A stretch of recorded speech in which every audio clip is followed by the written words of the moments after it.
প্রতিদিন আমি এই ঢাকা চট্টগ্রাম মহাসড়ক ধরেই কর্মস্থলের উদ্দেশ্যে বের হই।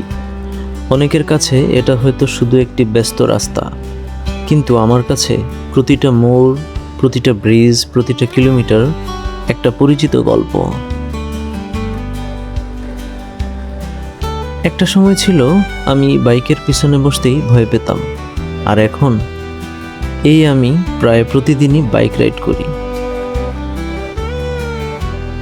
যদিও একটা সময় অনিচ্ছা থাকা সত্ত্বেও আমি বাধ্য হয়ে বাইক ড্রাইভিংটি শিখেছিলাম, তবে এখন মনে হয় ভয়কে জয় করে ড্রাইভিংটা শিখেছিলাম বলেই আমার প্রতিদিনের অনেক কাজ সহজ হয়ে গিয়েছে।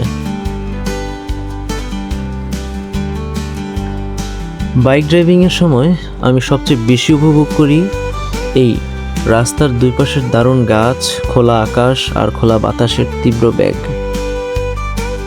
কখনো রোদ, কখনো বৃষ্টি, কখনো ঘন কুয়াশা, সব ঋতুতেই এই পথ আমাকে সঙ্গ দেয়। প্রতিদিন একই রাস্তা হলেও প্রতিটা দিনের অনুভূতি আলাদা। কোথাও নতুন দৃশ্য, কোথাও নতুন অভিজ্ঞতা, কোথাও আবার এক কাপ চায়ের ছোট্ট বিরতি।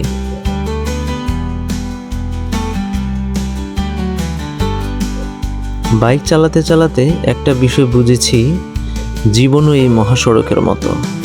কখনো পথ ফাঁকা, কখনো যানজট, কোথাও গতি বাড়াতে হয়, কোথাও ধৈর্য ধরে অপেক্ষা করতে হয়, কিন্তু থেমে গেলে গন্তব্যে পৌঁছানো যায় না।